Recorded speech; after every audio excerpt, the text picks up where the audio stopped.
Alhamdulillahillazi binikmatihi tatimmus sholihat. Segala puji bagi Allah yang dengan nikmatnya segala amal soleh akan jadi sempurna. Dari Johor hendak ke Pekan, singgah di Lipis membeli haruan. Semanis senyuman kami hamparkan buat bingkisan salam pertemuan. Assalamualaikum warahmatullahi wabarakatuh dan selamat tengah hari buat semua. Yang dihormati Puan Pengetua Sekolah Menengah Islam Al-Amin Gombak, Puan Alia binti Nazir, barisan guru-guru, seterusnya para pelajar yang dikasihi sekalian. Buah paung si bunga rampai, kilauan bintang sungguh mengasyikkan. Orang jauh sudahlah sampai, selamat datang kami ucapkan.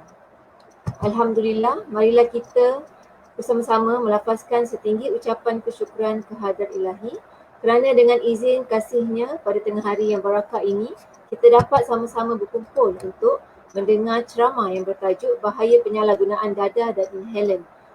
Ia adalah sempena dengan program pencegahan dadah, rokok dan inhalan anjuran unit takdib dan kaunseling di bawah Jabatan Hal Ehwal Murid SMIAK.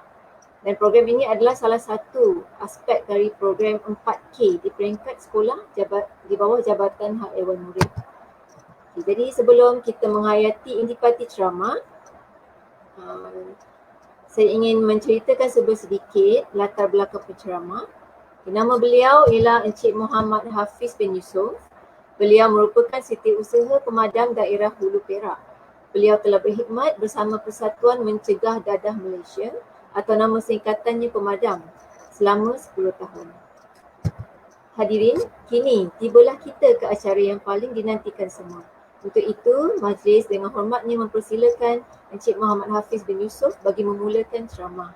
Falyatafaddal mashkuran.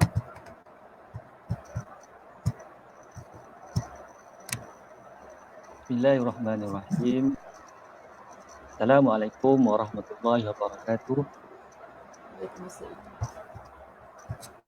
Terima kasih kepada Cikgu Akidah selaku pengacara majlis pada petang ini. Yang berusaha Puan Alia binti Nazir, Pengetua Sekolah Menengah Islam Al-Amin Gombak, barisan guru takdib dan kaunseling, guru-guru, seterusnya pelajar-pelajar yang dikasihi sekalian. Alhamdulillah, bersyukur Allah Ta'ala dengan izin limpah kurnianya dapat kita berjumpa pada petang ini di program pendidikan pencegahan dadah peringkat sekolah. Jadi pada permulaan ni buka pantun, saya pun nak buka pantun jugalah. Pantun terkejut. Anak itik, anak angsa, itik nila, itik serati. Jauhi dadah pemusnah bangsa, hidup berkat penuh bererti.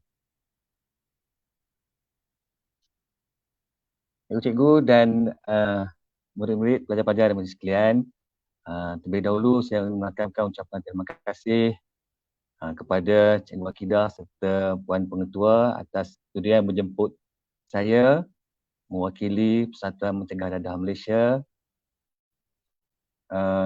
Saya telah diamanahkan oleh pihak Pemadam Malaysia untuk berkongsi dengan pelajar-pelajar pada petang ini. Jadi saya sempat melihat FB Sekolah Menengah Islam Al-Amin ini untuk program semalam. Tahniah saya ucapkan kepada alumni sekolah ini iaitu Cik Azhari bin Aziz atas perkongsian beliau tentang rokok dan vape. Jadi pada petang ini giliran saya pula untuk berkongsi dengan anak-anak sekalian berkenaan dengan dadah dan inhalan. Jadi tanpa melengahkan masa, saya mulakan slide saya lah.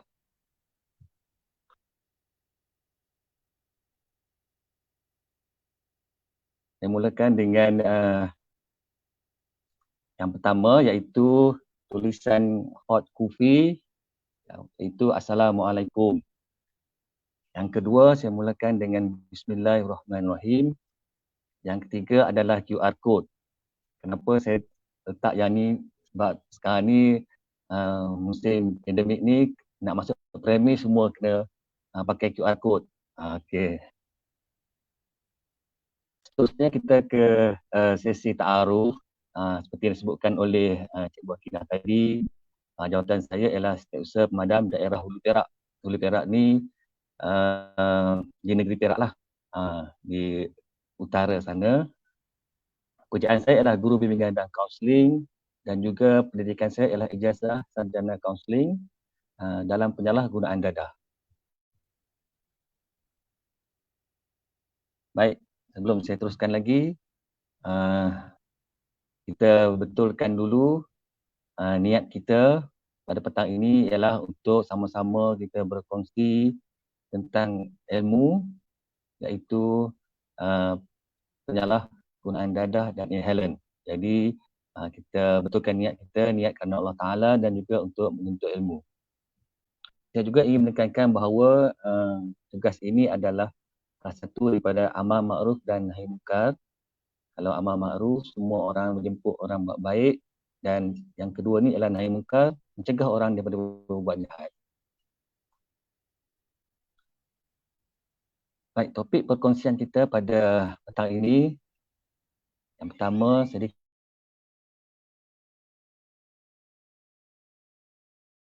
yang ketiga adalah inhalant, dan seterusnya sesi soal jawab. Kenapa saya letak sesi soal jawab? Kerana dalam program pencegahan sepatutnya dijalankan secara interaktif, di mana penceramah dan peserta akan bersoal jawab. Barulah program itu berjalan secara berkesan. Jadi untuk sesi pertama ni saya akan terang dahulu, kemudian di sesi keempat kita akan bersoal jawab, insya-Allah. Terusnya saya ingin berkongsi juga tentang surah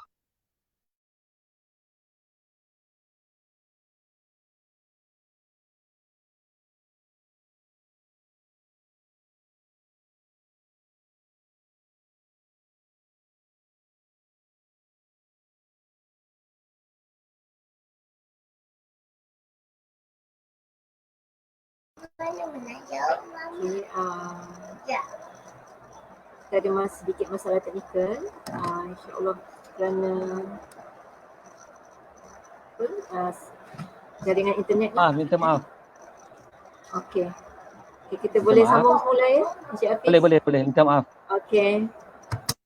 Okey, tentang surah Al-As, di mana kepentingan masa tu sangat penting, dan kita selalu berbincang ataupun bertadabur tentang masa ini. Jadi saya juga ingin mengingatkan supaya kita menghargai masa, kerana sesungguhnya berpesan-pesan dengan kebenaran dan juga berpesan-pesan dengan kesabaran. Jadi ini saya ingin berpesanlah kepada diri saya dan juga pelajar-pelajar semua tentang masalah penyalahgunaan dadah. Baik, sebut sedikit tentang pemadam. Pemadam adalah singkatan kepada Persatuan Mencegah Dadah Malaysia. Merupakan pertubuhan sukarela didaftarkan di bawah Jabatan Pendaftaran Pertubuhan Malaysia. Pemadam ini ditubuhkan di atas sokongan rakyat, maka segala usaha yang dilaksanakan adalah untuk kepentingan rakyat, dan pemadam mengajak ke arah kebaikan dan menyeru rakyat Malaysia untuk menghargai kehidupan dengan mengelak diri daripada terjerumus dengan aktiviti-aktiviti yang tidak bermanfaat kepada diri, keluarga, bangsa dan agama.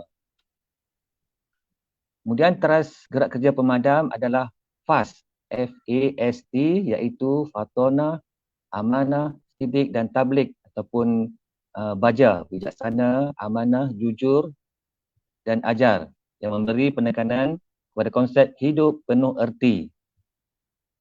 Pemadam bertanggungjawab menyuntik budaya kerja dari hati dengan hati yang beristiqamah. Pemadam sebagai NGO strategik negara membantu kerajaan merealisasikan untuk Malaysia bebas dadah. Pemadam telah dilancarkan pada 22 Mac 1976 oleh Yang Amat Berhormat Tun Hussein On, iaitu Perdana Menteri Malaysia yang ketiga. Mengikut Perlembagaan Pemadam, Pindaan 2019, Penawar Pemadam Kebangsaan adalah Yang Amat Berhormat Perdana Menteri Malaysia. dan Menteri Dalam Negeri atau Timbalan Menteri Dalam Negeri akan dilantik sebagai Yang di-Pertua Pemadam oleh Penaung Pemadam Kebangsaan. Penaung Pemadam Negeri, contohnya Negeri Selangor, ialah Yang Amat Berhormat Menteri Besar. Pengerusi Pemadam Daerah atau jajahan ialah Pegawai Daerah. Kalau di Gombak tu, Pegawai Daerah Gombak lah jadi pengerusi pemadamnya.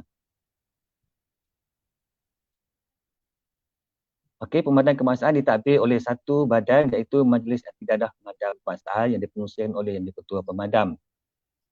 Iaitu Yang Berhormat Menteri ataupun Timbalan Menteri Dalam Negeri lah.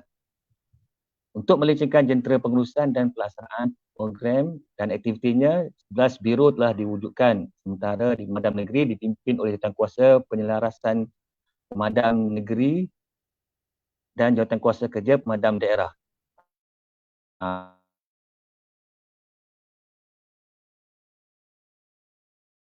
Seluruh negara melibatkan 175 pemadam daerah.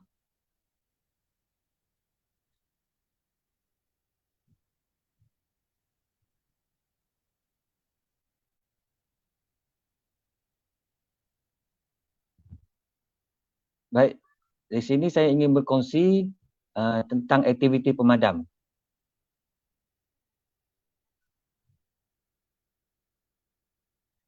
Okey, aktiviti pemadam telah mensasarkan kepada 11 kumpulan iaitu ibu bapa, pelajar, mahasiswa, belia, wanita, guru, pekerja, nelayan, pemimpin dan penderita sepi. Dan sasaran program itu seperti berikut dan juga terdapat untuk pelajar ada dua program yang utama iaitu bijak dan iman. Bagi program kita pada petang ini saya boleh katakan adalah program iman.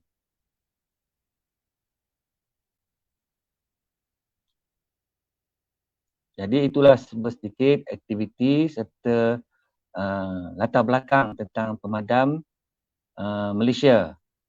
Saya mewakili pemadam Malaysia untuk berkongsi dengan pelajar-pelajar sekalian di Sekolah Menengah Islam Al-Amin Gombak ini berkenaan dengan pemadam.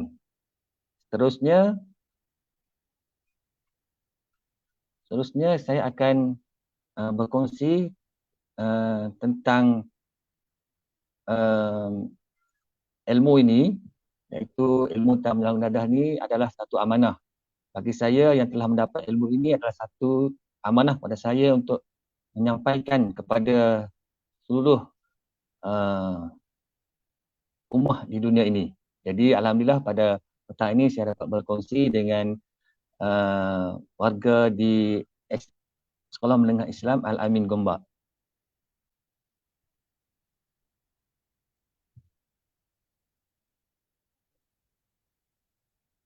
Baik, dalam bincangkan bab dadah ni, saya akan sentuh tentang apa itu dadah, jenis-jenis dadah, kesan-kesan penyalahgunaan dadah,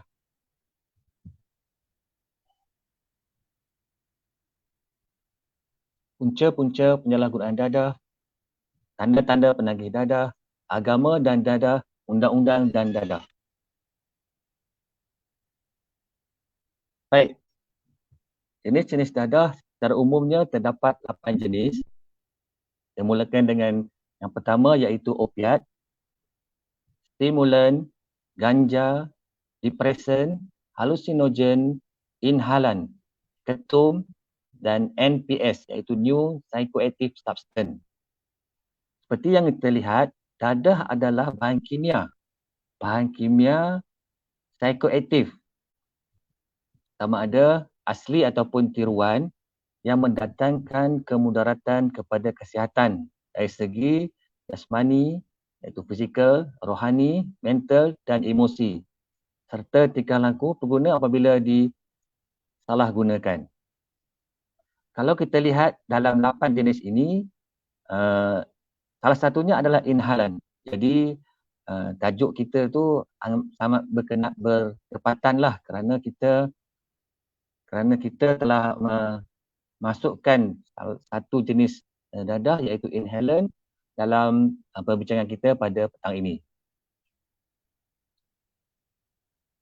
Terusnya saya ingin memfokuskan kepada punca-punca penyalahgunaan dadah. Saya rujuk kepada laman agensi anti dadah kebangsaan yang telah menggariskan kenapa remaja atau belia mengambil dadah. Antaranya ialah merasa hebat, melupakan kesukaran dan ingin rileks, ingin menunjukkan kebebasan, menghilangkan kebosanan, perasaan ingin tahu, ingin menjadi dewasa, rasa dipunyai dalam kumpulan. Itu adalah antara sebab-sebab lah. Kemudian dadah yang biasa digunakan tembakau. Tembakau ni telah disebut semalam oleh Encik Azhari, alkohol ataupun arak, inhalan, ganja, ekstasi, syabu, pil kuda. Ini adalah rujuk pada data yang diberikan oleh agensi anti dadah kebangsaan. Baik. Daripada kesemua-semua punca itu tadi, saya boleh rumuskan kepada 6 yang utama.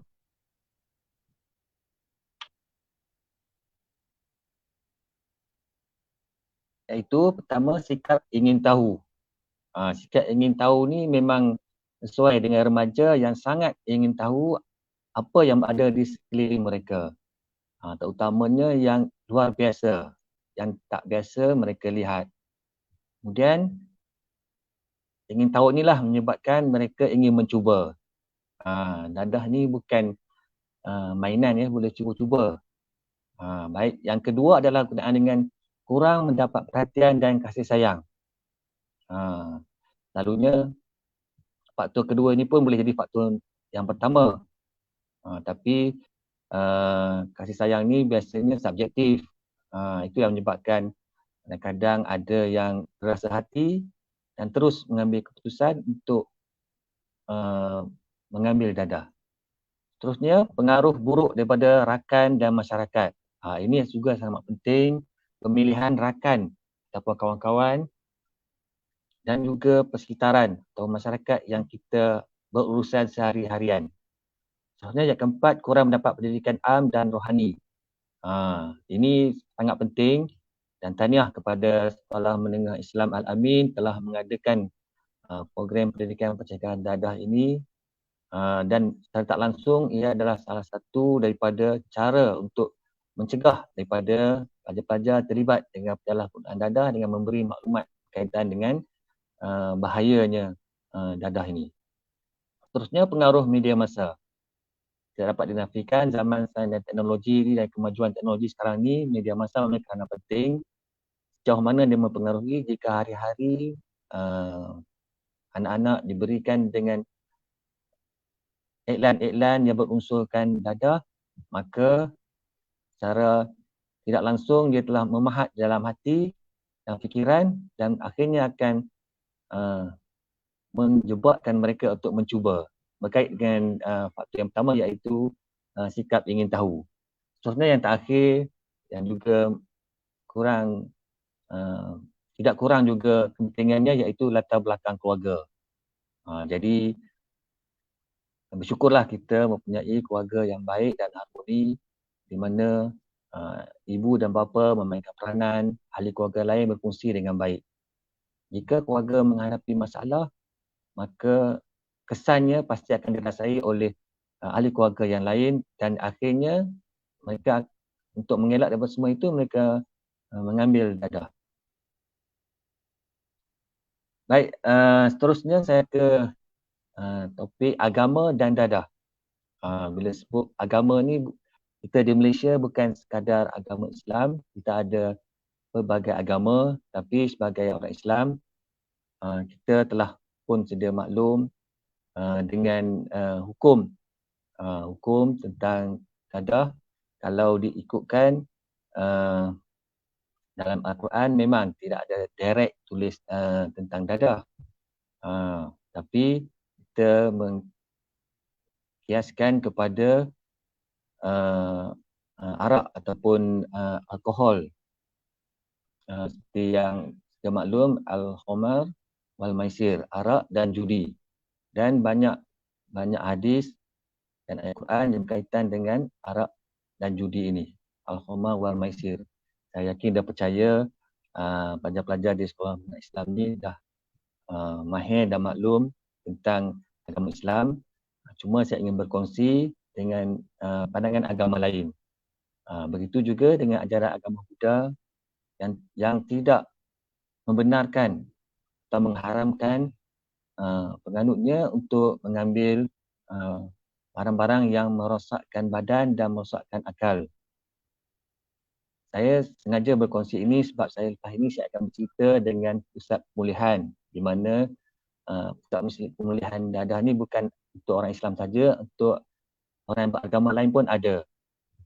Begitu juga dengan agama Kristian, dalam kitab-kitabnya ada juga menyebut tentang iman ataupun faith. Maknanya jika orang yang berdadah ni iman tiada dalam diri mereka. Begitu juga dengan agama Hindu di mana kitab-kitabnya juga mengharamkan penganutnya untuk tidak mengambil dadah dan juga barang yang merosakkan diri. Baik, seterusnya kita ke tajuk seterusnya iaitu undang-undang dan dadah. Sebenarnya undang-undang dadah di Malaysia ni telah ada sejak 1992 lagi, iaitu Akta Dadah Berbahaya 1992. Bila sebut pasal undang-undang ni, kalau di TV kita selalu tengok cerita 999 lah, TV3. Dia akan maklumkan akta apa yang digunakan dalam apa-apa aktiviti yang dijalankan berkaitan dengan dadah. Akta Dadah Bahaya ni merangkumi semualah. Polis, kastam, AADK serta penguatkuasa yang lain lah. Seterusnya, Akta Penagih Dadah, Rawatan dan Pemulihan. Ini untuk yang penagih-penagih dadah lah. Dia ditangkap dan didakwa di bawah akta ini untuk diberikan rawatan dan juga pemulihan. Seterusnya, akta yang ketiga iaitu Akta Dadah Berbahaya Pelucuhakan Harta. Ini melibatkan rampasan yang bernilai juta-juta ataupun nilai yang besar dan juga harta-harta yang banyaklah seperti kenderaan, rumah dan juga wang tunai. Maka akta ini akan digunakan untuk melucuhkan bagi harta tersebut. Seterusnya adalah Akta Berbahaya Langkah-Langkah Pencegahan Khas 1985. Akta ini adalah digunakan untuk mencegah usaha-usaha untuk mengedar dadah, membuat dadah dan juga sebagainya lah. Tidak semestinya seseorang itu berada dengan dadah. Kalau bukti mengatakan dia ni terlibat dengan dadah. Dia ada subsection yang memberi kuasa kepada akta ini untuk menangkap seseorang yang terlibat dengan dadah. Saya bagi contoh, di satu kawasan ada 5 orang pengedar dadah. Tapi 4 orang telah ditangkap dan menyatakan seorang ini terlibat juga. Jadi daripada keempat-empat orang yang ditangkap itu, seorang itu akan didakwa mengikut akta inilah. Dan dia pun akan dikenakan berdasarkan akta tersebut berkaitan dengan dadah lah. Terusnya yang kuning ni ialah akta racun. Akta racun ni telah lama telah wujud sama dengan akta dadah 1992. Biasanya akta racun ni kita akan kaitkan dengan yang tajuk kedua kita iaitu inhalant. Di mana racun tak sama dengan dadah. Tapi racun ni ada akta dia juga. Racun kalau digunakan untuk tempat yang betul dibenarkan, tetapi disalahguna akan menyebabkan boleh didakwa. Baik, itulah sedikit undang-undang tentang dadah.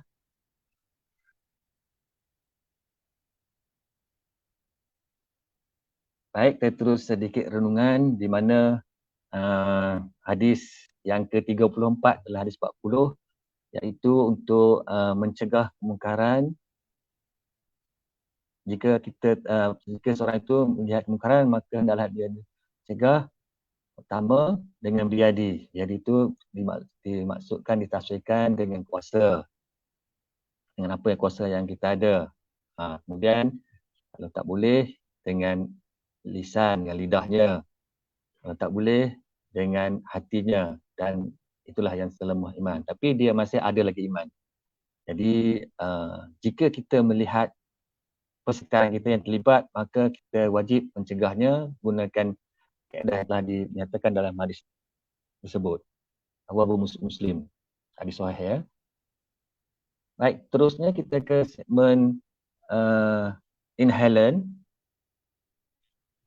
Saya akan sentuh tentang apa itu inhalant, jenis-jenis inhalant, kesan inhalant dan undang-undang tentang inhalant. Saya pergi laju sikitlah ya. Apa itu inhalant? Ialah bahan kimia yang boleh disedut menerusi pernafasan. Boleh mengakibatkan kesan-kesan psikoaktif. Terusnya jenis-jenis inhalant, dia ada pelarut mudah meruap, gas, aerosol dan juga nitrit. Kemudian kesan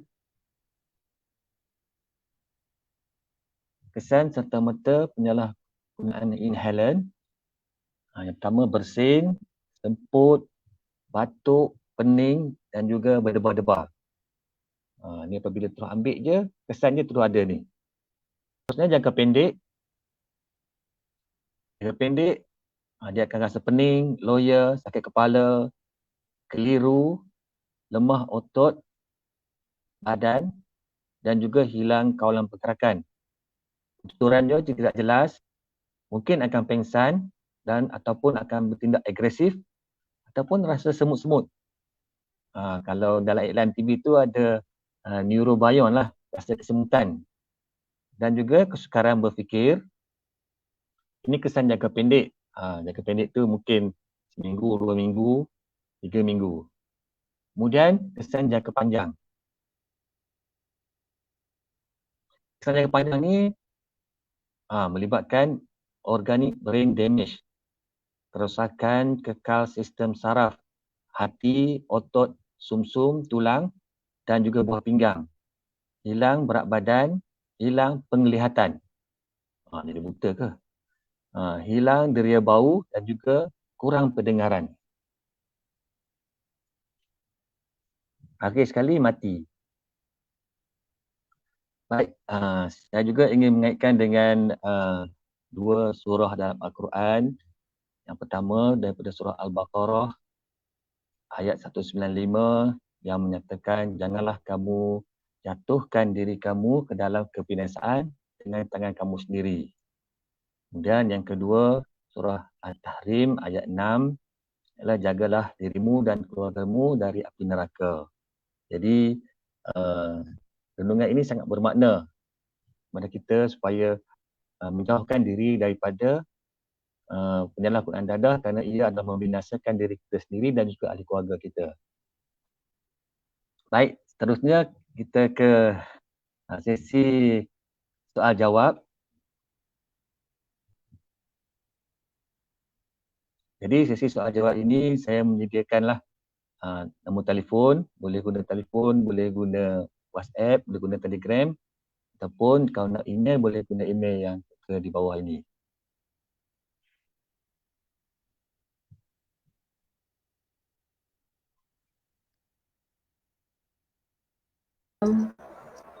Sekiranya peserta mempunyai apa-apa soalan boleh kongsikan di sinilah. Kita boleh teruslah secara live kan. Kalau tak ada saya lah bertanya dulu Boleh, kita pernah kita sebenarnya pernah menjemput pihak pemadam datang ke sekolah beberapa tahun lepas lah. Jadi saya masih ingat apa yang dikongsikan oleh salah seorang penceramah lah waktu tu. Beliau berkata kalau ni sebab dia berkongsi pengalaman dia sendirilah menggunakan dadah kan. Dia kata kalau dia isap dadah tu macam itu cinta pertama dia lah. Dia cinta pertama, maksudnya macam kalau ada pilihan-pilihan lain, contohnya macam sebagai contoh lah kalau pasangan ke, perempuan ke atau makanan dan apa-apa yang lain, dia akan memilih dadah dulu. So mungkin Cik boleh kupas tentang perkara tersebut lah. sepanjang pengalaman Cik sebagai staf 10 tahun kan dalam dengan pemadam. Okay. Baik, baik. Terima kasih cikgu. Kalau semalam cikgu Azhari dah sebut pasal dependent, kebergantungan, tolerance dan juga otak, paru-paru, jantung. Itu semua adalah organ dalaman yang kita tak nampak.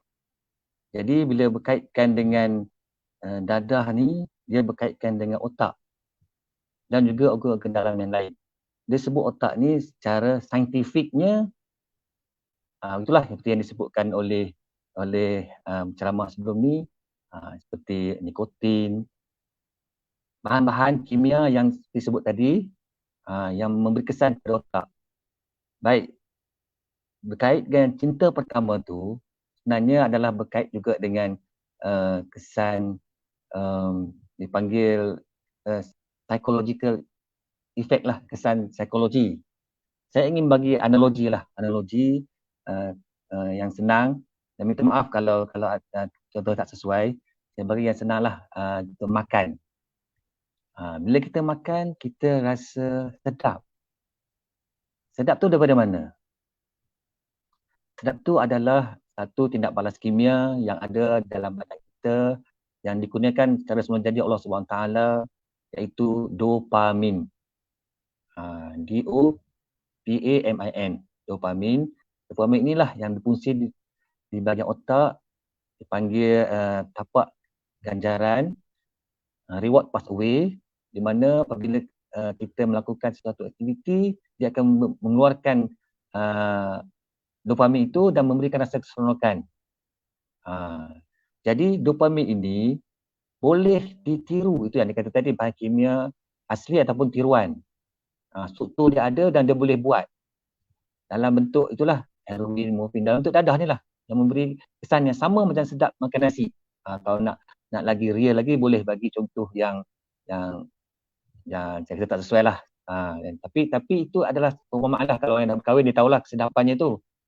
Sedap tu adalah seperti itu. Jadi oleh kerana dia telah terdedah atau pernah mencuba kesedapan itu, dadah itu, jadi dalam otak dia satu file tentang sedap benda itu. Jadi file itu akan sentiasa dibuka apabila dia tak dapat, dan itulah berkaitan dengan tadi dependent, kebergantungan dan juga tolerance. Saya percaya pelajar-pelajar dah faham maksud itu. Jadi lebih mudahlah. Jadi berkaitan dengan rindu ni sebenarnya adalah berkaitan dengan otak. Kemudian bila dah ada file dalam otak tu, itulah yang saya bagi sedikit peringatan tadi, jangan cuba walau sekali. Bila dah cuba, file tu ada dalam otak tu akan minta. Saya kaitkan juga dengan dependent tadi, ketagihan tadi. Dia ada tiga benda, iaitu BOT, barang, orang, tempat. Ataupun PPT, people, place, thing. Dia akan jadi perangsang ataupun trigger, pencetus.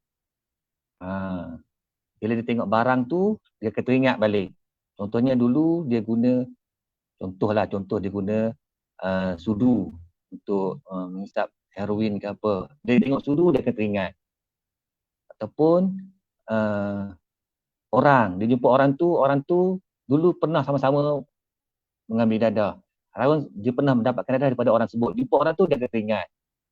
Dan juga place, tempat. Contohnya kalau di Gombak tu ialah tempat-tempat yang bawah jantas ke, dalam semak-semak ke, ataupun bangunan-bangunan yang tinggal ke, di situlah bila lalu situ dia akan teringat lagi.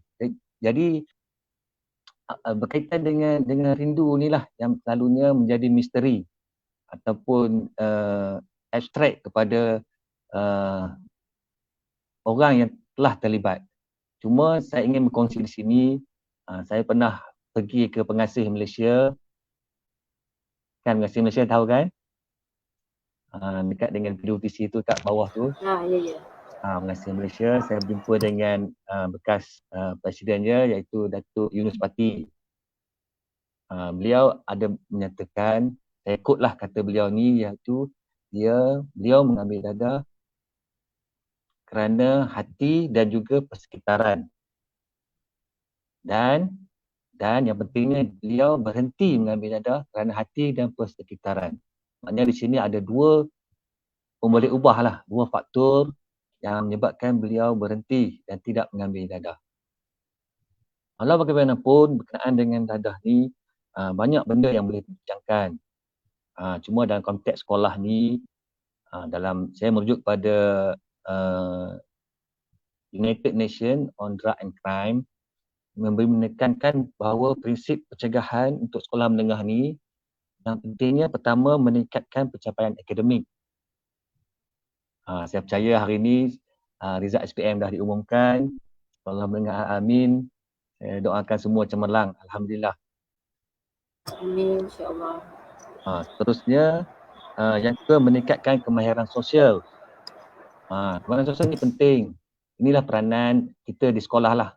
Memberi tunjuk ajar kepada pelajar-pelajar bagaimana nak berurusan dalam masyarakat. Kadang-kadang budaya di keluarga, dalam keluarga dia lain, tapi di sekolah kita selaraskan semua yang baik-baik saja, nilai-nilai yang kita terapkan, hormat menghormati, kasih sayang, rajin, berusaha tolong-menolong, itu semua adalah kemahiran sosial yang perlu ada dalam kalangan pelajar. Selain daripada yang pertama tadi lah, pencapaian akademik. Jika ada pelajar yang tidak mencapai tahap akademik yang minimum, contohnya kalau di luar bandar ni 3M lah, membaca, menulis, mengira, pun tak boleh, macam mana daripada sekolah rendah pergi sekolah menengah, dan akhirnya dia tercicir dan terlibatlah dengan golongan dadah.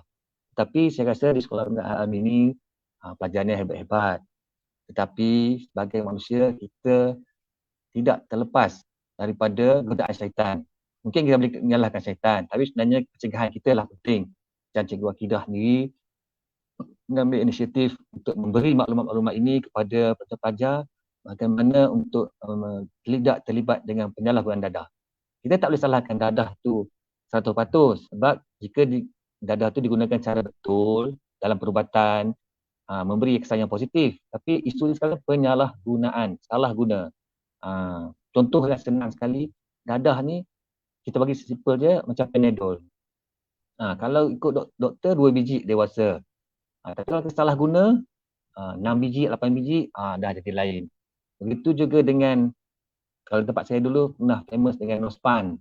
Nospan ni ialah ubat batuk dalam bentuk pil.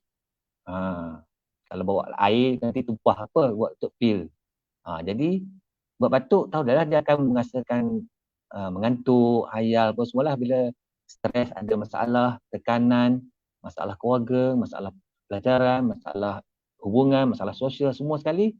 Dan saya yang diambil, kawan pula cakap, makan ubat ni.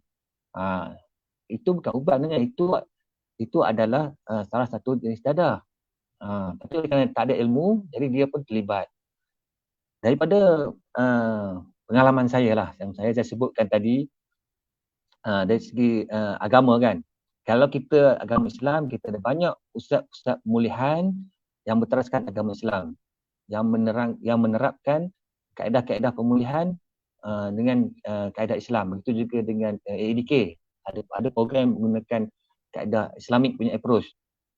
Saya pernah hadir ke satu pusat swasta di negeri Kedah, iaitu Inabah, satu Malaysia. Dia menggunakan kaedah berzikir la ilaha illallah 1000 kali sebanyak 200 setiap solat fardu. So maknanya 5 waktu 1000 lah. 200, 1000. Itu pendekatan secara zikir. Ada kaedah-kaedah lain lagi dalam rawatan. Cuma untuk pelajar sekolah, mencegah lebih baik daripada merawat. Prevention is better than cure. Jadi dalam usia muda ini kita patut mencegah. Saya ingin berpesan kepada diri saya dan juga pelajar-pelajar sekalian, kita ada banyak pilihan. Dadah tu bukan pilihan yang terbaik. Macam tadi yang Cikgu Akidah sebut tu, dia punya pilihan dadah dia, yang lain dia tak nak. Itu satu keputusan yang tidak baiklah, merosakkan diri sendiri. Kita hidup di dunia ni diberi pinjaman sahaja. Pinjaman oleh Allah dan kita wajib menjaganya. Janganlah rosakkan otak, hati, jantung, buah pinggang, semua itu. Kita akan tahu nilainya apabila kita telah kehilangan. Jadi untuk soalan tamu panjang pula jawabnya. Tapi itulah dia. Cuma yang saya ingin kongsikan lagi, kadang-kadang kenapa terlibat dengan dadah ni? Sebab marah dekat ayah. Sebab apa marah kat ayah? Sebab ayah kahwin lain. Kadang-kadang situasi ni berlaku di mana-mana. Sebab mak ayah bercerai. Dia marah, untuk menghilangkan kemarahan dia, dia ambil dadah. Begitu juga dengan perasaan sedih. Terlampau sedih sangat, tak boleh nak kawal. Ditambah pula dengan kawan tadi, makan ubat ni boleh hilangkan sedih hang. Mula-mula dia ambil atas dasar ubat. Tapi lama kelamaan dia menjadi ketagih yang sebut oleh Cik Azhari tadi tentang tolerance. Mula-mula 2 biji. Lepas tu tak cukup, ambil 4 biji. Dah last, sekarang nilai dadah sangat mahal. Dalam keadaan PKP sekarang ni sangat mahal. Tapi orang sanggup membelanja untuk belikan juga.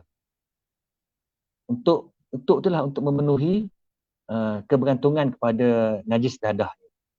Bagi kita pelajar-pelajar di sekolah menengah Islam ni, najis kita tahulah memanglah ada 3 jenis. Tapi ini najis yang berat ni. Bukan mukhafafah, tapi ini najis yang berat lah. Kalau boleh, cubalah elak. Dan selalunya kalau di sekolah ni kita nak rujuk. Kalau ada masalah, rujuklah kepada siapa yang kita percaya.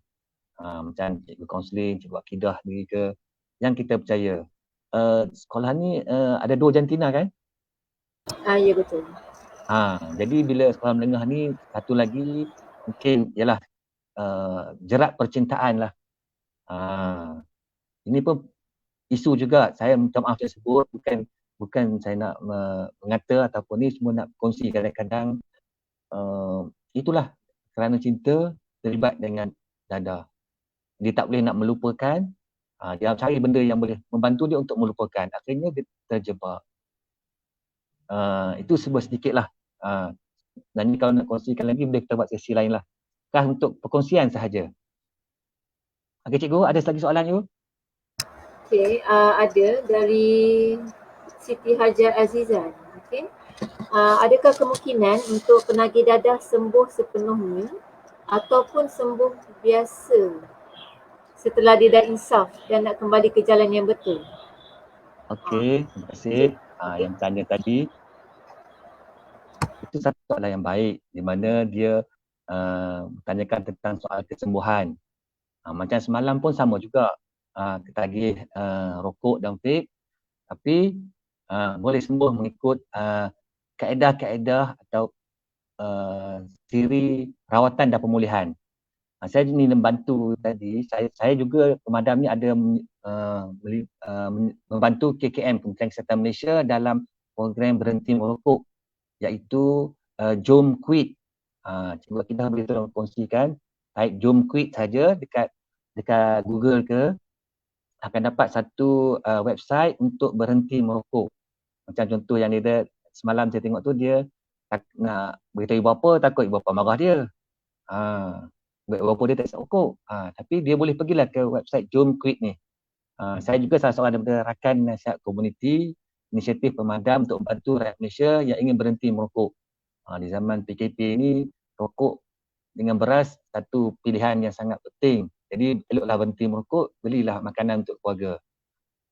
Baik, berkenaan dengan kesembuhan tadi tu, seperti yang Cik Azhar semalam maklum, ini adalah dipanggil penyakit. Ketagihan dadah ni adalah satu penyakit disorder, gangguan mental. Dan penyakit ini sekarang ni sangat berbahaya. Tetapi setiap yang penyakit ada penawarnya kecuali mati. Jadi sekarang ni pilihannya ada, saya bagi cuba, kalau yang nak pulih tu ada 2, nak pergi yang kerajaan ataupun nak pergi yang swasta. Kalau kerajaan, AADK lah, Agensi Tidak Kebangsaan, pergi ada hotline untuk AADK, boleh hubungi 24 jam. Maklum kata saya ingin mendapatkan rawatan, pegawai daripada AADK akan akan menghubungi dan akan memberi penjelasan lah, bantu untuk rawatan dan pemulihan. Dia mental disorder, sakit penagihan ni, dia perlu rawat sakit tu dulu. Baru boleh dia, sebab dia penagihan dadah selalunya dekatkan dengan penyakit-penyakit lain. Seperti ialah gila apa semua tu. Dan sebab penggunaan cabu ais menyebabkan mental. Tapi penagihan tu masih lagi berlaku. So kena selesaikan penagihan, barulah rawat mental. Supaya kesembuhan atau kepulihan itu dapat berlaku lah kepada insan-insan yang tersalah pilih jalan lah. Bagi saya. Jawapannya boleh pulih. Dan ramai yang boleh sebenarnya. Cuma mereka tak mau tampil, nak beritahu berjaya. Cikgu? Sebab biasanya kita tengok macam selebriti pun ada yang berjaya kan. Ya, betul. Tapi agak, maksudnya kalau lebih awal kita kenal pasti, dan kita ambil pencegahan lebih awal tu, sebenarnya itu yang terbaik lah. Betul. Mungkin saya nak kongsikan sedikit lah. Kalau masa zaman saya belajar dulu, ni untuk para pelajar jugalah kan, saya nak kongsi. Ada kawan yang dia terlampau stres, dan yang saya cerita ni bukan untuk pelajar buat ni saya nak beritahu lah apa yang berlaku ada yang kawan saya ni dia ambil pen coke, Pepsi, Panadol campur coke. Mungkin nak dapat dadah tu tak adalah secara mudah macam tu kan. Jadi dia buat sendiri. So bagi saya, yang saya faham, bila saya dah dewasa ni, saya faham itu adalah substance abuse lah kan, penyalahgunaan bahan. So kalau macam itu di kategori penyalahgunaan dadah juga ke atau macam mana? Macam Encik Hafiz ada kata guna ubat batuk kan, overdose kan. Mungkin boleh kupas itu juga. Baik. Terima kasih cikgu. Itu contoh yang baik. Sebabnya Coca-Cola tak haram, boleh jual di mana-mana. Dan juga ubat pun dibolehi di mana-mana. Jadi pokok pangkalnya ialah hatilah. Kenapa kita buat itu? Hati kita terlampau marah, hati kita terlampau sedih. Tak boleh stres, ada tekanan terlampau tertekan, jadi kita ambil keputusan itu untuk menyelesaikan. Jadi pandangan saya, bila sebut pasal Coca-Cola, Panadol, macam Panadol dalamnya ada apa? Paracetamol. Paracetamol tu ialah bahan kimia. Dan Coca-Cola mungkin ada kafein. Tindak balas antara paracetamol dan kafein itu akan memberi kesan kepada otak. Kalau tadi saya sebutkan ada 8 jenis kan. 8 jenis. Jadi 8 jenis ni biasanya akan digunakan ikut situasi. Kalau terlampau marah, dia tak boleh tahan marah dia akan ambil ubat untuk menenangkan. Ataupun dia ambil marah sangat, dia ambil ada jenis stimulan, merangsang, membuatkan dia jadi berani. Dan disanggup buat apa saja di luar batasan kemanusiaan, termasuklah menetak ibu bapa sendiri. Bila dia dah terlampau ketagihan, itulah kesan-kesan dia. Tapi itu berkaitan dengan yang macam Panadol dengan Coca-Cola tu, berkaitan dengan pasal ingin mencuba lah tu, sebab dia ingin cuba. Dan mungkin dia tengok kawan dia buat okey, tapi ini adalah berkaitan dengan sedikit farmakologi. Macam semalam tu dia ahli farmasis, memang bidang dia lah, tindak balas badan terhadap bahan yang kita ambil. Contoh saya bagi satu lagi yang senang sikit lah. Saya ni makan ubat kecil manis, diabetes. Jadi saya ni penagih gula, tapi gula tak haram. Jadi saya perlu makan ubat untuk kawal paras gula dalam badan saya. Oleh kerana gula ni benda yang halal, cuma kena kawal lah pengambilannya. Tetapi bagi penagih dadah, mereka menagih bahan-bahan yang terlarang, yang dikawal oleh undang-undang. Jadi benda-benda macam ni dia sogokkan. Ini sebenarnya promosi oleh pengedar-pengedar ataupun individu yang tidak bertanggungjawab untuk melariskan penjualan dadah mereka. Mereka tak terus jual dadah, mereka jual bahan-bahan kimia yang simple-simple dahulu. Dalam bentuk gula-gula, dalam bentuk yang inhaler ni. sedut-sedut sikit-sikit je dulu dan diberi secara percuma supaya kita dapat merasa dan dapat melihat kesannya sendiri. Kalau tension, boring sangat, telan ubat ni atau telan gula-gula ni. Dan kesan dia otak akan jadi tenang. Itulah kategori dadah tadi tu. Opiat, depression, stimulan, halusinogen. Macam selalu yang tertekan tu mungkin dia ambil dadah jenis halusinogen, dia boleh berangan. Berangan, akhirnya merosakkan diri sendiri. Selain itu juga kalau kaitkan dengan budaya dalam persekitaran sekolah ni, gagal dalam peperiksaan, gagal dalam percintaan, kecewa dengan guru, marah dengan parent. Banyak faktor-faktor yang perlu ditangani secara dipanggil rasional lah. Rasional tu maknanya sebagai kena rujuk kepada orang yang boleh meneutralkan balik kita. Jangan terlampau negatif sampai ialah timbul perasaan yang negatif. Kita perlu dapatkan orang untuk membantu kita. Kalau di sekolah ni cikgu lah harapan, ataupun kalau kawan yang percaya. Isu kawan tu berperanan penting juga. Kalau di mana-mana pun kawan memang ada dan kita perlu kawan. Cuma pilihlah kawan. Saya juga nak sebut pasal tanda-tanda lah, tanda-tanda seorang itu terlibat dengan penyalahgunaan dadah. Yang paling jelas sekali ialah perubahan. Dulu dia seorang yang ceria, yang senyumnya manis, mukanya berseri-seri. Tapi setelah beberapa situasi, selepas cuti sekolah ke, hujung minggu ke, tiba-tiba minggu tu dia dah jadi berubah. Perubahan ini perlu ditangani lah, perlu dipahami oleh ibu bapa, guru-guru, rakan-rakan. Mengapa dia begitu? Aku ada masalah ni. So kita bantu dia untuk dapatkan bantuan. Supaya isu dadah ni adalah bukan seseorang tu terus dia terus ambil dadah, dia akan berperingkat-peringkat dalam dengan diri dia sendiri. Kalau dia boleh handle, okey. Kalau tak boleh handle, pergi kepada keluarga pula. Keluarga boleh handle, tengok anak dia murung ke, mendiamkan diri ke, berubah ke, apa keluarga buat untuk bantu anak dia. Tapi kalau keluarga pun tak boleh nak bantu, dia pergi ke masyarakat. Masyarakat ni besar sikit lah, pergi ke kampung ke, atau imam ke, apa semua, untuk membantu dia misalnya. Setelah ketiga-tiga peringkat ini gagal membantu dia, barulah dia mengambil dadah ataupun menyalahgunakan bahan, substance abuse lah, yang term yang sesuai lah. Jadi saya rasa isu dadah ni tidak dapat lari, cuma kita boleh mencegah. Cegah lebih baik daripada merawat, dan merawat memerlukan kos. Kita sedia maklum, dulu saya dipahamkan seorang tu kos dia RM30 sehari. Ada berapa penagih dadah Malaysia ni? Berjuta-juta kos dia digunakan untuk merawat dan dia memulihkan penagih dadah. Cuma di sekolah kita, sebab sekarang ni trend untuk pengedaran dadah ke, bagi tokan ke, apa semua, dia cuma menyerang sekolah. Sebab dia tahu sekolah ni tempat yang tak ada puasa. Cikgu boleh buat apa? Itu isu-isu yang perlu pihak sekolah tangani. Sebab kita berurusan dengan pelajar yang seperti yang kita sedia tahu, mereka buat keputusan tu tak secara rasional, bukan terlalu banyak dipengaruhi oleh emosi dan persekitaran. Okey, Cikgu? Okey, baik. Terima kasih. Kita ada satu lagi soalan. Baik.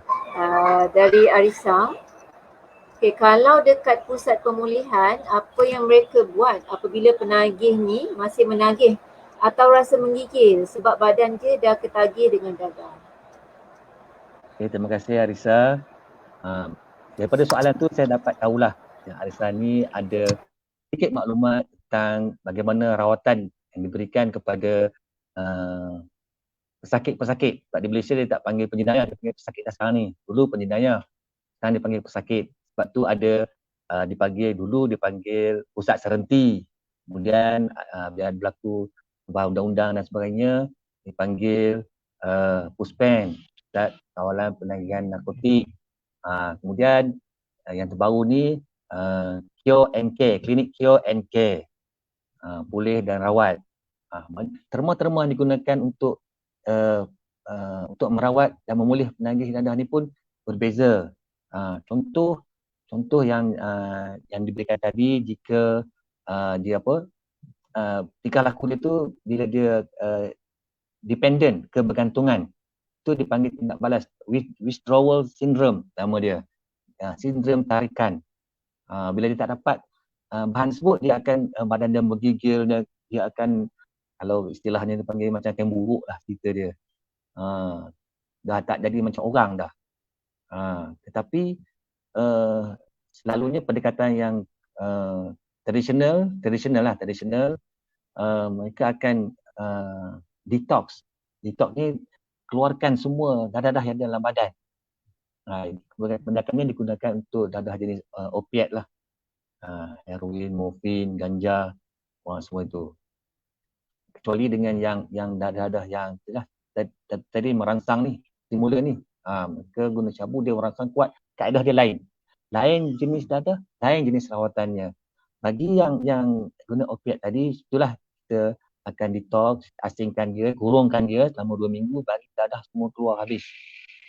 Jadi dari segi kandungan dadah dalam badan dah tak ada, so dia dah kembali normal. 2 minggu saja, 14 hari. Lepas itu kita bagi dia sokongan moral lah.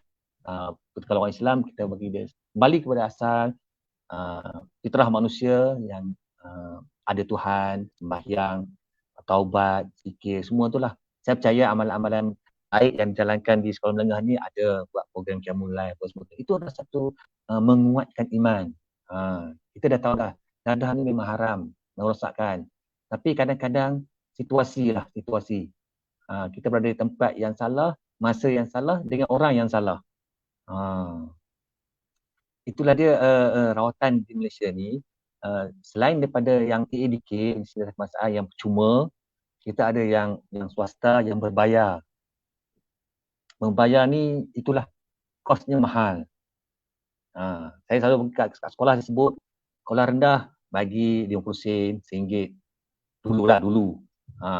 Sekolah menengah bagilah RM3, RM5. Tetapi lepas sekolah terlibat dadah, kena bayar beratus-ratus, beribu-ribu untuk memulihkan. Maknanya dia pergi sekolah tu untuk jadikan anak kita seperti dadah, dan kita membayar kos yang tinggi untuk merawat anak kita. Siapa tak sayang anak? Jadi bila anak itu salah langkah, mungkin bapa akan menyalahkan sini, kita tak beri perhatian, asyik cari duit je. Anak perlu kasih sayang, kita tak beri kasih sayang, dia cari kasih sayang yang lain. Itu benda-benda yang saya rasa di Malaysia ni rawatan dan pemulihan sangat baik, dan pilihan masih ada. Pilihan masih ada. Kalau kita tak mau, kadang-kadang malu, istilah malu. Anak dia terlibat dengan dadah, dia malu, dia pergi hantar ke luar negara. Di Indonesia ada, di Thailand ada. Ikut kemampuan masing-masing lah. Itu cerita dia. Saya pernah hadir ke Beijing. Di Beijing bukan negara Islam, dia bubuh satu-satu bangunan je. Pusat rawatan sunflower tu. Beijing penduduknya pada masa 2010 saya pergi itu sama dengan penduduk Malaysia. Bandar Beijing sama penduduk Malaysia. Tapi yang terlibat dengan penyalahgunaan dadah tak sampai 100.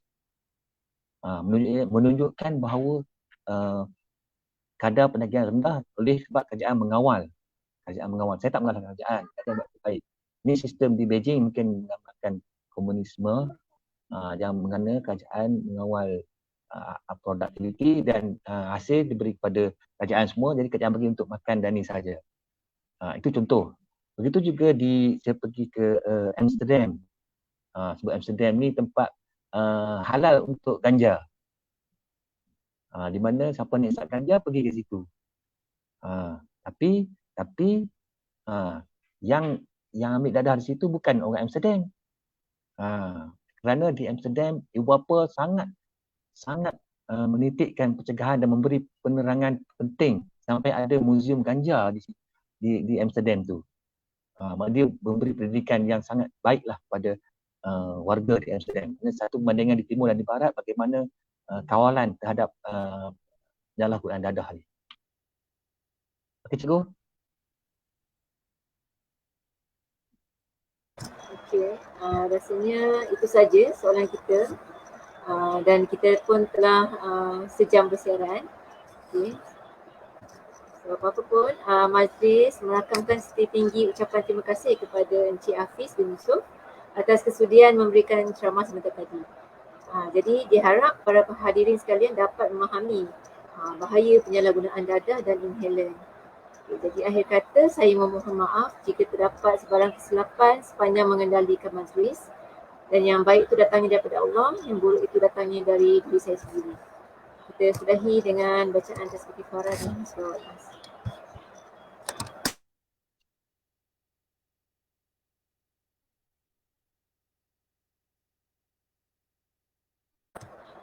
Okay, sebelum tu saya ingin mempromosikan jugalah kepada para pelajar Sekolah Menengah Islam Al-Amin Gombak.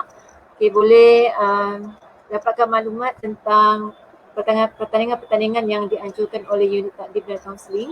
Okay, seperti pertandingan mencipta poster, pertandingan melukis komik, pertandingan sajak, pidato, okay, dan membuat video kreatif lah. Okay, so ada beberapa pertandingan, boleh dapatkan maklumat tu daripada grup WhatsApp kelas dan lain-lain. Okay, so itu saja. Okay, Assalamualaikum warahmatullahi wabarakatuh.